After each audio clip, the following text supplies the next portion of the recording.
Hello viewers, இனி நம்ம பார்க்க போறது One Piece episode 173.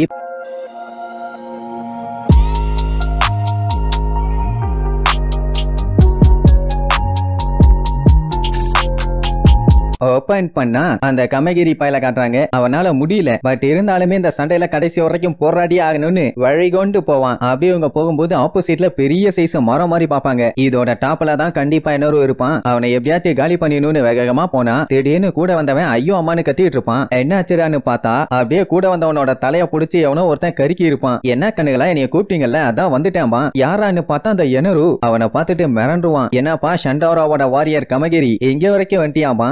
எனரு பண்ணாட பையலன்னு கத்துவானா? தம்பி பேசும்போது பார்த்து பேசணும், என்ன கடவுள். அப்ப என்கிட்ட தேவையில்லாம பிஞ்ச செருப்பாலேயே அடி வாங்குவேன். முதல்ல நான் இங்க ஏன் வந்தேன் எதுக்கு வந்தேன்னு கன்ஃபியூஷன்ல இருக்கியா? டம்மி பீசும்பா, எல்லாம் மந்த்ரா தானே. உடனே அப்படியே விழுந்து விழுந்து சேர்ப்பான். என்னன்னா அதை வச்சுதான் அவன் மொசரக்கட்டையில என்ன எழுதி இருக்குன்னு கண்டுபிடிக்கணும்னு அவசியமே இல்லையாமா. அதான் சும்மாவே தெளிவா தெரியுது நீங்க எல்லாம் டம்மி பீசுங்கன்னு. ஆக்சுவலா இப்ப நடக்கிறது ஒரு சர்வைவல் கேம். அந்த கேம்ல நானும் ஒரு பார்ட்டிசிபென்ட் தான். அண்ட் அது மட்டும் இல்லாம சீக்கிரமாவே இந்த ஐலாண்டை விட்டு நான் எஸ்கேப் ஆயிடுவேன். அண்ட் இப்பதான் கேன்பாலுக்கு வேற குட் பை சொல்லிட்டு வந்தாங்கிற மாதிரி சொல்லுவான். கமகிரிக்கு கொலை காண்டாவும். பின்ன இங்க அத்தனை பேர் செத்து விழுந்துட்டு இருக்காங்க. அதையெல்லாம் பார்த்து ஜஸ்ட் கேமுங்கிறான். எவ்வளவு கொழுப்பு இருக்கும். அப்படின்னா என் கூட சண்டை போட போறியா நீ? அப்பா அதுல என்னடா டவுட்? எனக்கு இருக்கிற ஆத்திரத்துக்கு உன்னைய ஈட்டியாலேயே செஞ்சிருவேன்பா. பரவாயில்லையே பயலுக்கு ரொம்ப தைரியம் இருக்குன்னு அவனுக்கு ரிவார்டு கொடுத்தே ஆகணும்னு ஒரு ஆப்ஷன் கொடுப்பான். என்னன்னா இப்ப மரக்கலையில உட்கார்ந்துட்டு இருக்கான்ல, அந்த இடத்துல 5 நிமிஷத்துக்கு அசையாம உட்காந்துக்குவானாமா. அந்த டைம் கமகிரி என்னதான் அட்டாக் பண்ணாலும் அவன் திருப்பி அட்டாக்கும் பண்ண மாட்டானா, தடுக்கவும் மாட்டானாமா. எவ்வளவுக்கு எவ்வளவு பெஸ்டா அட்டாக் பண்ண முடியுமோ அது எல்லாத்தையுமே பண்ணிக்க. ஆனா 5 நிமிஷத்துக்கு மேல போச்சுன்னா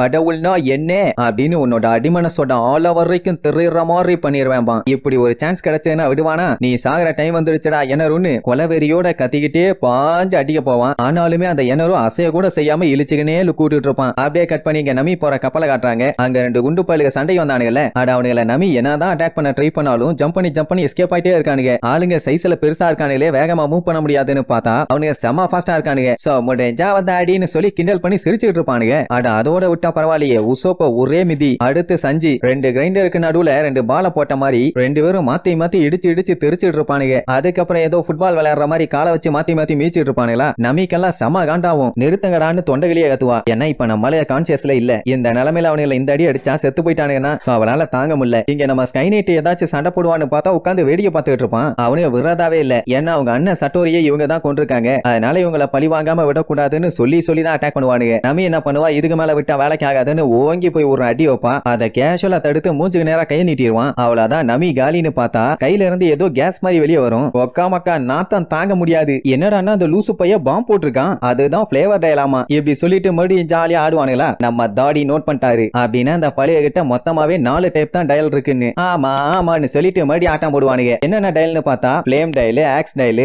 இம்பாக்ட் டயல், பிளேவர் டயல். என்ன நல்லா மனப்பாடம் பண்ணிட்டீங்களா? இப்ப பாருங்க, இதுதான் சர்ப்ரைஸ் டயல் இல்யூஷன் அப்படின்ட்டு 2 பேருமே கையை கோர்த்துக்கிட்டு சுத்த ஆரம்பிச்சிருவானுங்க. இப்ப என்னன்னா இவனை என்ன பண்ணுவானுங்க ஏது பண்ணுவானுங்கன்னு நம்ம ஸ்கை நைட்டுக்கு நல்லாவே தெரிஞ்சு போச்சு. இதுக்கப்புறம் எதுக்கு டைம் வேஸ்ட் பண்ணும்? அதனால மனுஷன் சண்டைக்கு ரெடி ஆயிடுவாரு. அப்படின்னா அவனால என்னென்னலாம் பண்ண முடியும்னு செக் பண்றதுக்காக தான் அவர் வெயிட் பண்ணிட்டு இருந்திருக்காரு போல. நமி எல்லாம் இவனுக்கு யாரா இருந்தாலும் எதுவா இருந்தாலும் எனக்கு அதை பத்தி கவலையே இல்ல, வச்சு செய்யாம விட மாட்டேன்னு அவன் ஆயுதத்தை வச்சு அட்டாக் பண்ணுவாளா. அதுல இருந்து கேஷுவலா எஸ்கேப் ஆயிடுவானுங்க. இதுல வேற எப்படி தப்பு ஸ்டோன்ல வேற கிண்டல் பண்ணுவானுங்களா. அந்த டைம் நம்ம தலைவர் வேகமா அட்டாக் பண்ண போவாரு. அவன் என்னோட ரைட் ஹேண்ட்ல என்ன டயல் இருக்கு பாக்குறியான்னு சொல்லி கையை நீட்டுவான். தப்புன்னு துணியை தூக்குவாரு. காட்டுத்தனமான நாத்தத்தோட ஒரு பாம்பு. அது மட்டும் இல்ல கூட அட்டாச்சரா இதுவும் இருக்குன்னு சொல்லி அந்த பாம்போட சேர்த்து நெருப்பையும் வச்சு அடிப்பானுங்க. அது பட்டால்னு வெடிச்சிரும். இத நமி கொஞ்சம் கூட எதிர்பார்க்கவே இல்ல. அப்படி கண்டபடி பிளாஸ்ட் பண்ணிட்டு மறுபடியும் ஜாலியா ஆட்டம் போட ஆரம்பிச்சிருவானுங்க. ஆமா, இங்க இருந்த ஸ்கை நைட் எங்க ஆளக்கானுமேனு சுத்தி முத்தி பார்த்தா மனுஷங்க கப்பலோட ஓரத்துல தொங்கிட்டு இருப்பாரு. அட அவரு பாம்பு வெடிச்சல தெரிச்சிட்டாருன்னு நினைச்சு ஓவரா வாய் பேசிட்டு இருந்திருப்பானுங்க. ஆனா மனுஷன் கெத்தா வந்து போஸ்ட் கொடுத்தவொடனே அதை பார்த்து மறந்துருவானுங்க. வந்தவொடனே அந்த கொட்டோரிக்கு ஒரே போடு அப்படியே பேன்னு தெரிப்பான். யாரா இருந்தாலுமே அவங்களை அண்டர் எஸ்டிமேட் பண்ணவே கூடாது. அதுக்கு இதான் உதாரணமா. அவன் கொட்டோரி போயிட்டியான்னு கத்திட்டு இருப்பான். இனி அவன் ஒருத்தன் தானே. அப்ப நமி இப்ப ஏன் டேனும்பா. என்னடானா நம்ம நமியோட ஆயுதத்துல இருந்து அப்பவே எஸ்கேப் ஆனானே இல்ல, அது போன வேகத்துல ரிட்டர்ன் வந்து அவன் மண்டையில ஒரே அடி. இதுதான் சைக்ளோன் டெம்போ அட்டாக். அப்படியே திருச்சிருவானுங்க. அவர் என்ன சொல்லுவாரு, அவனுக்கு திருப்பி வரத்தான் செய்வானுங்க. அதனால என்னோட காண்ட்லெட்டை யூஸ் பண்ணி அவனுங்களை மொத்தமா காலி பண்ணிரு. அது கீழே தான் இருக்கும் பாரா. அவளுக்கு பீதியாவும். ஐயோ சீக்கிரமா போ இல்ல வந்துருவானுங்கன்னு சொன்ன உடனே காண்ட்லெட்டான்னு வேகமா கீழே தேட போவா. அப்படின்னா என்னன்னே தெரியலையே. கீழே போய் நின்னுட்டு